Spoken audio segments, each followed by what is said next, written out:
नमस्कार, मैं अभिषेक राज। Easy way coaching में आप सभी का हम स्वागत करते हैं। दोस्तों, एक बेहद ही चिंता का विषय है।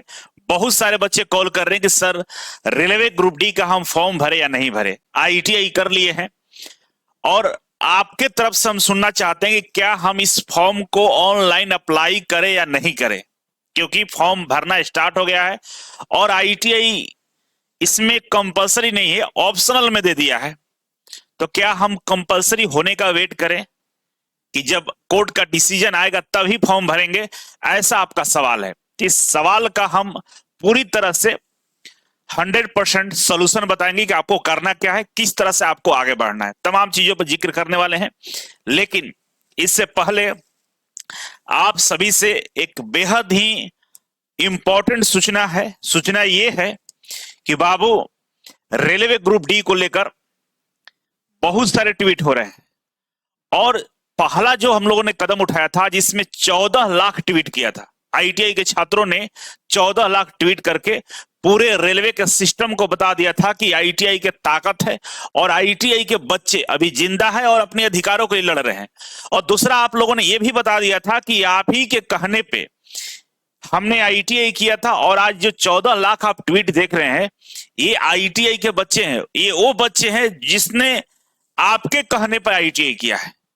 ये एक्टिव बच्चे हैं जो आपसे सवाल पूछ रहे हैं, आपके सिस्टम पे उंगली उठा रहे हैं, पूछ रहे हैं कि आपने क्यों बोला था।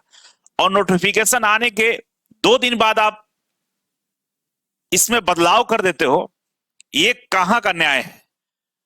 तो इसके बीच में बहुत सारे कंट्रोवर्सी चल रही है। बहुत सारे ऐसे टीचर्स हैं जो नहीं चाहते हैं कि आईटीआई के बच्चे आगे बढ़ें, आईटीआई छात्रों को नौकरी मिले, क्योंकि जैसे ही आईटीआई लागू होगा इन लोगों का कोर्स बिकना बंद हो जाएगा, इनका सिस्टम बंद हो जाएगा। ये जितने भी कोर्स बेचवा है ना, ये आपका भला नहीं चाहते हैं। और मैं किसी का नाम नहीं लूंगा, क्योंकि नाम लेने पे बहुत सारे लोगों को आपत्ति हो जाती है कि अभिषेक सर आपका नाम लेकर बोल रहे हैं, टारगेट कर रहे हैं। टारगेट मेरा कभी नहीं है। आज से पहले मैं किसी का नाम लिया था क्या? जब से ग्रुप डी की भर्ती आई है, और ये जो दोहरे विचारधारा वाले लोग हैं, क्योंकि शिक्षक है तो शब्दों की मर्यादा हमें रखनी होगी, इस बात को भली भांति मैं जानता हूं। कभी कभी खून खौल उठता है तो निकल जाता है मुंह से, लेकिन जो दोहरे चरित्र वाले जो लोग हैं ना, जो बोलते हैं कि हमारा नाम लेते हैं, नाम क्यों लेना पड़ता है? क्योंकि आपने तो ऐसे बहुत सारे कोचिंग संस्थान हैं जो आईटीआई छात्रों को पढ़ाते हैं, उनका नमक खाए हैं और उन आईटीआई छात्रों के पैसों से अपने फॉर्च्यूनर, अपने कोचिंग संस्थान, अपने आलीशान भवन को दिखाते कि मैं तो इतने पैसे वाला हो गया हूं। किसके पैसे से हुए? आईटीआई छात्रों के पैसे से हुए। और आज जब आईटीआई छात्रों का जरूरत पड़ा है, जब उनकी अधिकारों की लड़ाई चल रही है, तो आप पीछे हो रहे हैं, आप बात करना तक पसंद नहीं करते हैं। ये लड़ाई केवल आईटीआई छात्रों का नहीं है, ये लड़ाई उन गरीब परिवार के बच्चों का है जो ये सोच के आईटीआई किए थे कि हमें एक सम्मानजनक नौकरी मिल जाएगा। ये उन बच्चों की लड़ाई है जो ये सोचते हैं कि हम गरीबों के लिए भी सरकारी नौकरी के कहीं विकल्प खुल जाएंगे। बहुत सारे लोगों को मैं सुना हूं, बोलते ये हैं कि 10वीं वाले बच्चे तो बहुत गरीब हैं, इनको तो आईटीआई करने के भी पैसे नहीं है। आपको इस बात का शर्म आनी चाहिए कि आईटीआई 1000 रुपए खर्च करके सरकारी कॉलेज से आईटीआई होती है। आपके जेब में पैसे नहीं, 1000 रुपए। आप 10,000 का मोबाइल चलाते हैं, महीने का 600 रुपए का रिचार्ज कर लेते हैं। इस कोर्स बेचवा जितने भी कोचिंग है, इनका हजारों का कोर्स खरीद कर पढ़ाई करते हैं और आपके जेब में 1000 रुपए नहीं है। और ईमान से बोलिएगा, दिल पे हाथ धर के बोलिएगा कि क्या आपने सिर्फ 10th किया है, 12th नहीं किया है, आपने ग्रेजुएशन आपने नहीं किया है, आपने डिप्लोमा नहीं किया है, आपने बीटेक नहीं किया है? इसका जवाब कौन देगा कि अगर 10वीं क्वालिफिकेशन रखा जाएगा तो क्या सिर्फ 10वीं वाले छात्र ही फॉर्म भरेंगे? 10वीं से हायर क्वालिफिकेशन वाले फॉर्म नहीं भरेंगे? तो बात यहां पे तथ्यों की लड़ाई है और सब लोग जानता है, सब लोग जानते हैं कि आईटीआई क्वालिफिकेशन होना चाहिए, लेकिन आज सत्य के साथ कोई खड़ा नहीं है। हमें काफी इस बात को लेकर दुख पहुंचता है कि गांधी के देश में, नेहरू के देश में, अंबेडकर के देश में ये ऐसे विचारधारा वाले लोग कहां से आ गए जो दूसरों से नफरत करते हैं, किसी के हक को छीन के खाना चाहते हैं। एक प्रसंग हमें याद आ रहा है, महाभारत का जब लड़ाई हो रही थी ना, भगवान कृष्ण गए थे उस सभा में, मैत्री का संदेश लेकर गए थे कि हमें इस युद्ध को होने नहीं देना है, किसी भी कीमत पे इसे रोका जाना चाहिए। लेकिन क्या करिएगा, जब गुरु ही दुराचारियों का सपोर्ट करने लगे, जब गुरु ही न्याय अन्याय को नहीं देखे, जब गुरु ही अपनी आंखों के सामने हो रहे चीजों को इग्नोर करे, सत्य असत्य का ज्ञान नहीं दे, तो महाभारत का युद्ध होना बिल्कुल लाजमी है। उस भरी सभा में कृष्ण भगवान ने बोले थे कि ये जो हो रहा है हर तरीके से अन्याय है, लेकिन कौरवों की संख्या ज्यादा थी। उनके साथ गुरु द्रोणाचार्य वो भी चुप बैठे हुए थे, गुरु कृपाचार्य वो भी चुप बैठे हुए थे, भीष्म पितामह वो भी चुप बैठे हुए थे। यहां तक कि उस सभा में जितने भी बड़े बड़े लोग थे सब लोग चुप बैठे हुए थे। आज मुझे महसूस हो रहा है कि ये जो ग्रुप डी में आईटीआई छात्रों का जो अधिकारों की लड़ाई है, तरह से पांडवों की संख्या कम थी ना, उसी तरह से आज आईटीआई छात्रों की संख्या कम है। लेकिन आज से वही कहानी हमें नजर आ रही है कि उस भरी सभा में आज बड़े बड़े ब्रांड वाले जो टीचर अपने आप को बोलते हैं कि हम टीचर हैं, आज कि हम गुरु कृपाचार्य बने हुए, हम द्रोणाचार्य हैं, हम ये हैं, हम वो हैं, हमारे तो इतने बच्चे पढ़ते हैं, हम दिन में इतने बच्चों को पढ़ाकर बाहर निकाल देते हैं। उस सब लोगों के मुंह में दही जमा हुआ है। क्यों? उनको भी मालूम है, वो भी स्वीकार करते हैं कि आईटीआई छात्रों के साथ गलती हुई है, खुलकर सामने आते क्यों नहीं है? अभी तक आपने आईटीआई छात्रों के लिए क्या किया है? सवाल लाजमी है, आप लोग को पूछना चाहिए कि आईटीआई छात्र दिल्ली से लेकर, पटना से दिल्ली से लेकर हर जगह संघर्ष कर रहे हैं, अपनी आजादी की लड़ाई लड़ रहे हैं, अपने अस्तित्व की लड़ाई लड़ रहे हैं, अपने नौकरी की लड़ाई लड़ रहे हैं। उसने अपना 4 साल बर्बाद किया, अपने पैसा बर्बाद किया, अपना समय बर्बाद किया, सब कुछ बर्बाद कर चुके हैं और एक छोटा सा आपका सहयोग चाहते हैं। अभी तक आपने क्या सहयोग किया? कुछ भी नहीं। तो आज वही सिनेरियो हमें सामने नजर आता है कि वहां भी गुरु कृपाचार्य, गुरु द्रोणाचार्य, भीष्म पितामह सब चुप थे, और यहां भी आज बड़े बड़े जो अपने आप को गुरु मानते हैं वो सब चुप हैं। सिमिलर कहानी हो चुकी है। लेकिन याद रखिएगा, धर्म का जीत होता है, सत्य की जीत होती है, और आईटीआई छात्रों का जीत होगा, ये 100% सत्य है। जो अच्छा काम होता है ना, उसमें समय लगता है। याद रखिएगा, हर बड़े काम में जो भविष्य के लिए रास्ता तय करते हैं ना, उसमें समय लगता है। और आज जो समय लग रहा है ना, जिसका खुशी आप मना रहे हैं कि कोर्ट ने स्टे नहीं दिया, कोर्ट इतना माइंडलेस नहीं है, माननीय न्यायालय है। न्यायालय हर चीज को बारीकी से देखता है और हमें न्यायालय पे पूरा भरोसा है। न्यायालय ने जरूर ये बात बोला है कि इस फॉर्म में 10वीं पास और आईटीआई को वैकल्पिक रखा गया, दोनों को फॉर्म भरने का मौका दिया जा रहा है, तो फॉर्म रोकना सही नहीं है, फॉर्म भरने दिया जाए। अगर फॉर्म भरने नहीं दिया जाता तब हम इसे रोक सकते थे।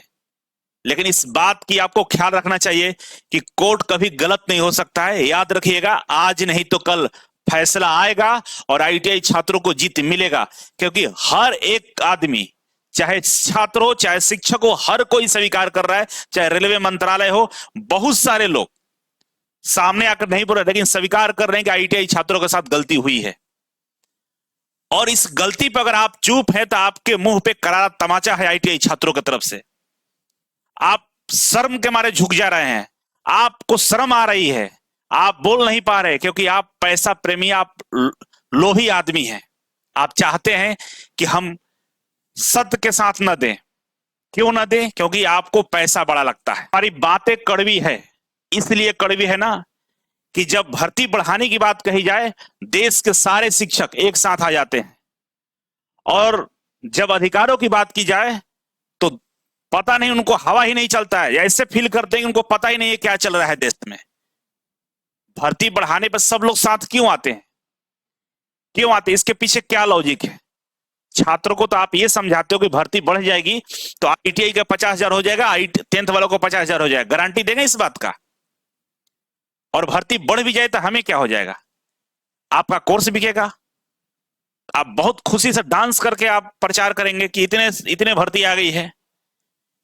आप एक शब्द क्यों नहीं जोड़ देते हैं उसमें कि आईटीआई बच्चों को जो अधिकार है, जिसके लिए रेलवे ने बोला था 5 साल पहले, वो लागू कर देना चाहिए। क्यों नहीं बोलते हैं? नहीं, आप नहीं बोलेंगे, ठीक है, ऊपर वाला सब देख रहा है, आप बर्बाद हो जाएंगे, इस बात को ध्यान रखिएगा। आईटीआई के छात्र हर चीज को देख रहे हैं और आपको माफ नहीं करेंगे। आपको क्या लगता है कि 2-4 हजार आईटीआई बच्चों को समझा दीजिएगा कि हम सीट बढ़वा रहे हैं, तो तुम्हारे लिए सीट बढ़वा रहे हैं, सीट बढ़ जाएगा और सबको मौका मिल जाएगा, ठीक है, समझा लीजिए। लेकिन वो बच्चे मूर्ख नहीं है। वही बच्चे आपसे सवाल करेंगे कि आपने जो बोला था ना कि 1 लाख बढ़वा देंगे, ये हो जाएगा, वो हो जाएगा, पढ़ो मेरे यहां, मेरा कोर्स ले लो, आज कहां गया? दोस्तों, मैं वीडियो नहीं बनाना चाहता हूं, लेकिन मेरा खून खौल जाता है कि देखते हैं कि किस तरह के आज मतलब राजनीति, मतलब पढ़ाई में, कोचिंग में राजनीति आ गई है, पॉलिटिक्स आ गया है कि लोग मतलब पैसे के लिए एक शिक्षक का धर्म भूल जाते हैं। शिक्षक का धर्म क्या होता है? शिक्षक धर्म हमेशा याद रखना चाहिए सभी को कि शिक्षक का धर्म क्या होता है। पैसे से शिक्षक की धर्म तोली जाती है, ऐसा भारत देश में हो गया है। भारत विद्वानों का देश था, भारत ने पूरे विश्व को पहला ज्ञान दिया था। उस देश के आप शिक्षक हैं, अपने आप पर गर्व कीजिए कि आप पैसा प्रेमी नहीं हो सकते हैं। पैसे के अनुसार आप अपना धर्म नहीं डिसाइड कर सकते हैं। पैसे के अनुसार आप पक्ष में सत्य असत की पहचान नहीं कर सकते हैं। आप एक शिक्षक है, आपको पैसा सेकेंडरी मैटर है। पैसा सबको चाहिए जीने के लिए, लेकिन ये सेकेंडरी होना चाहिए, प्राथमिक नहीं होना चाहिए। तो ये राजनीति नहीं करनी है पढ़ाई में, बच्चों को सही शिक्षा देना है और जो सत्य है उसके साथ शिक्षकों को खड़ा होना चाहिए। अच्छा, ये बताइए, जिस देश के शिक्षक सत्य को सत्य न बोले, सत्य के साथ खड़े न हो, उस देश के बारे में सोच सकते हैं कि देश कहां जा रहा है, समाज को क्या ज्ञान दिया जा रहा है? ये बेहद ही शर्मनाक है हमारे लिए कि हम एक शिक्षक होते हुए भी इस बात में फर्क नहीं कर पाते हैं। इस बात के लिए हम डरते हैं कि हमारे बच्चे कोर्स नहीं लेंगे, 10वीं वाले बच्चे भड़क जाएंगे, आईटी वाले बच्चे भड़क जाएंगे। क्यों भड़केंगे भाई? बच्चों को समझाइए ना सही से। आप समझा नहीं पा रहे हैं। क्यों नहीं समझा पा रहे हैं? क्योंकि आपको कोर्स बेचना है भाई साहब। समझाइए कि हम 10वीं का विरोध नहीं कर रहे हैं, हम किसी का विरोध नहीं कर रहे हैं, हम टेक्निकल डिपार्टमेंट में आईटीआई जहां पे होनी चाहिए उसका मांग कर रहे हैं। और याद रखिएगा, माननीय न्यायालय में केस लंबित है, फैसला आएगा और बहुत ज्यादा खुशी मनाने की आवश्यकता नहीं है। आईटीआई के छात्र जीतेंगे, इस बात का मुझे पूरा भरोसा है। और पूरे आईटीआई की जितनी भी कम्युनिटी है, चाहे आईटीआई के डायरेक्टर हो, चाहे आईटीआई के संगठन हो, चाहे आईटीआई से जुड़े हुए लोग हो, या एआईटीओ हो, ऑल इंडिया टेक्नीशियन ऑर्गेनाइजेशन, बहुत बड़े बड़े संगठन हमारे साथ जुड़ चुके हैं, जो इस आईटीआई की जो अस्तित्व पे जो तलवार लटका दी आप लोगों ना, उसके लिए लड़ाई लड़ रहे हैं। तो आप देख लेना, अगर आप बीच का रास्ता नहीं निकालते हैं तो ये लड़ाई लंबी चलेगी। और माननीय न्यायालय पे मुझे भरोसा है, न्यायालय जो भी बोल देगा स्वीकार है। लेकिन मैं मानता हूं कि न्यायालय सत्य असत को ध्यान में रखते हुए जरूर इस बात का डिसीजन देगा कि आईटीआई के छात्रों के साथ गलती हुई है। तो दोस्तों, अपनी उपस्थिति को दर्ज कराना है, अपने उत्साह को कम नहीं होने देना है। रेलवे को लगातार बताना है कि भाई हम चुप नहीं हैं, हम अपनी आवाज लगातार उठा रहे हैं, हम अपनी मांग के लिए लगातार संघर्ष कर रहे हैं। आप हमारी आवाज को दबा नहीं सकते। इसीलिए 27 जनवरी को सुबह 11 बजे ट्विटर अभियान शुरू होने जा रहा है।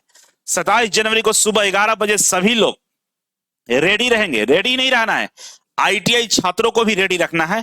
और आपके आसपास जितने भी आईटीआई के छात्र होंगे जो शायद ट्विटर नहीं चलाते होंगे, उनके ट्विटर अकाउंट को बनवा दीजिएगा, ट्विटर चलाने का प्रयास करवाइएगा। भाई ट्विटर ऐसे चलता है, बताइएगा।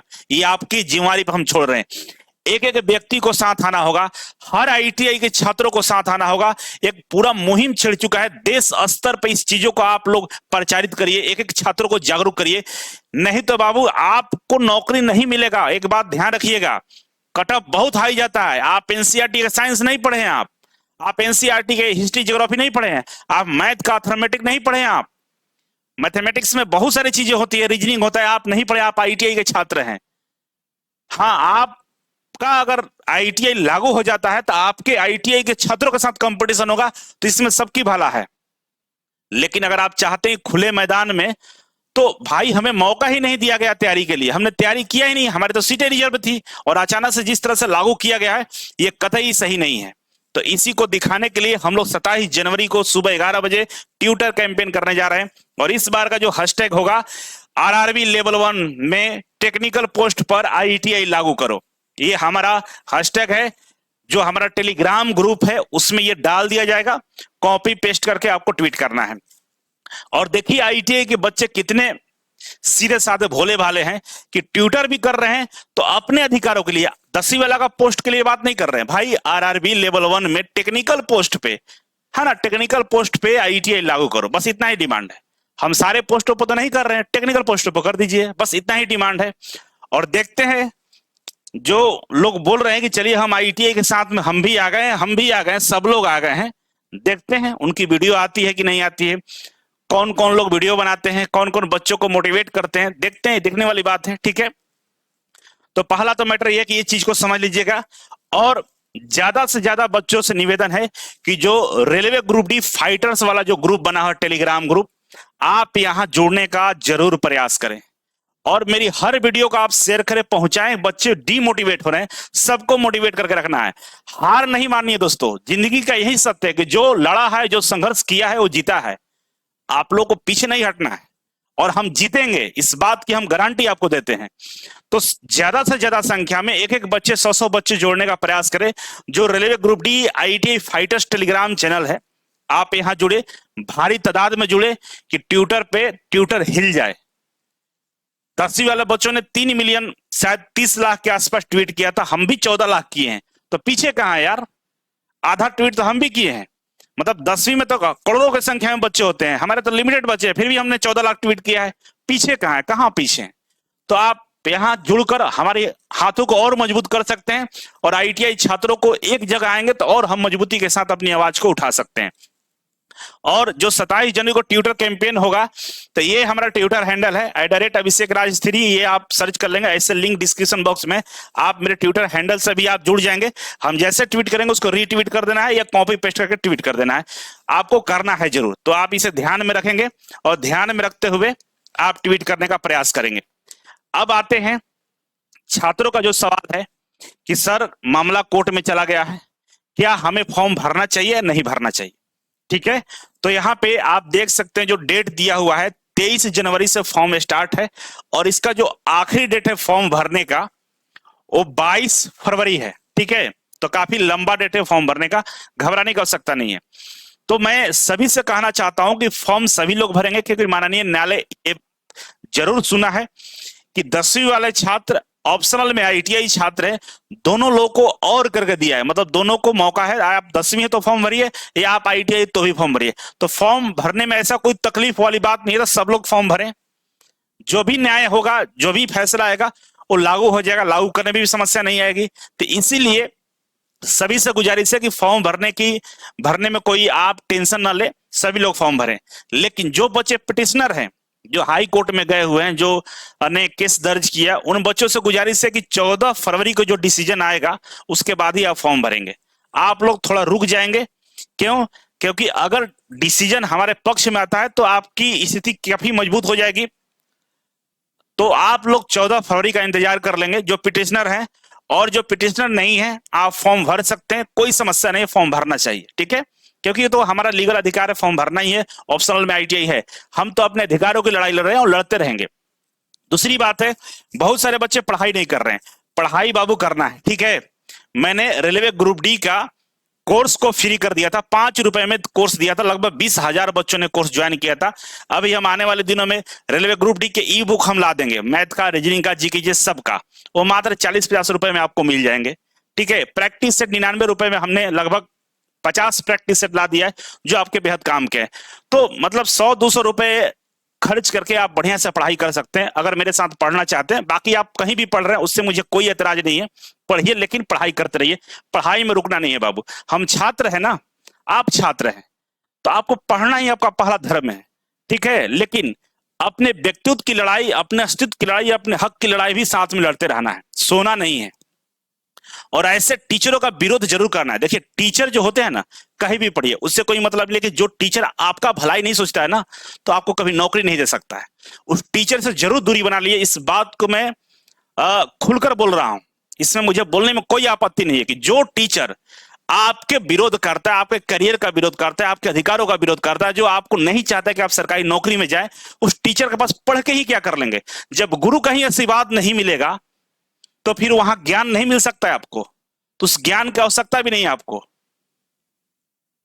विश्वास करिए, वहां पढ़ के भी आपको कुछ नहीं होने वाला है, आप बर्बाद हो सकते हैं, इसके सिवा कुछ नहीं हो, क्योंकि गुरु के अंदर में वो दिल से भावना ही नहीं आपके लिए, वो भावना ही मर चुका है। तो वहां रह के करेंगे क्या हम?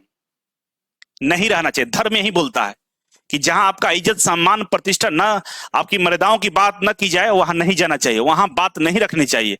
वो गुरु आपका गुरु नहीं है, वो पैसा का प्रलोभन देने वाला गुरु है, पैसावादी गुरु है, पूंजीवादी गुरु है। उससे दूर रहिए, क्योंकि उसका नफरत आपके अंदर भरा रहे। वो उसके अंदर जो दिल में भावना है ना, वो आपको कभी आशीर्वाद के रूप में, आपको कभी ब्लेसिंग के रूप में नहीं मिलने वाला है। तो वहां से दूरी बनाइए, ठीक है। अब बाकी जितने भी छात्र हैं, पढ़ाई जारी रखे, और फॉर्म भरने की जहां तक बात है, फॉर्म भरेंगे और 27 जनवरी को सब लोग तैयार रहेंगे। तैयार ही नहीं रहना है, अपने साथियों को भी तैयार कराना है और पूरी ताकत के साथ इस लड़ाई को लड़ना है। हम पीछे 1 इंच भी हटने वाले नहीं है। 1 इंच कहा जाता है ना, 1 इंच भी पीछे नहीं हटेंगे। हम लड़ेंगे, सुप्रीम कोर्ट तक जाना हो जाएंगे, लेकिन बिना फैसला के, बिना न्यायालय, माननीय बिना न्यायालय के फैसला का हम लोग बिल्कुल ही चुप बैठने वाले नहीं है। जब माननीय न्यायालय का फैसला आ जाएगा, चीजें हो जाएगी, तब हम ठीक है मान लेंगे, क्योंकि संविधान में मुझे बहुत भरोसा है और संविधान के मानने वाले हम लोग हैं। हम गांधीवादी लोग हैं, हम अम्बेडकर को भी मानते हैं, हम नेहरू जी को भी मानते हैं, हम भगत सिंह को भी मानते हैं। हम पूरे जो संविधान निर्माता है, भारत के नागरिक हैं और भारत में बहुत आस्था रखते हैं और दिल से आस्था रखते हैं। अगर न्यायालय बोल देगा उस चीज को हमें मानने हैं, उससे फिर इसके बाद हमारी तरफ से कोई आपत्ति नहीं रहेगी। लेकिन सुप्रीम कोर्ट तक जाना होगा तो जाएंगे, अंतिम लक्ष्य तक, अंतिम दिन तक, अंतिम जो भी रास्ते होंगे वहां तक प्रयास करने का हम आश्वासन देते हैं आपको। बस आप लोग मेरे साथ बने रहिए, ताकत दीजिए, और पूरे देश के जितने भी लोग हैं, हम चाहते हैं कि सब लोग साथ आकर इस लड़ाई में हिस्सा बने और इस लड़ाई का गवाह बने। आप दोस्तों, आप लोगों से गुजारिश है, वीडियो को जरूर आप शेयर करेंगे और सभी आईटीआई बच्चों को मोटिवेट करेंगे। आपकी जिम्मेदारी है, हमें जितना हो सकता है हम कर रहे हैं, आपको भी थोड़ा थोड़ा प्रयास करके बच्चों को जोड़ना है और सबको मोटिवेट करके रखना है। बहुत बहुत धन्यवाद, thank you so much, love you सबको। मिलते हैं अगले वीडियो में, तब तक के लिए नमस्कार।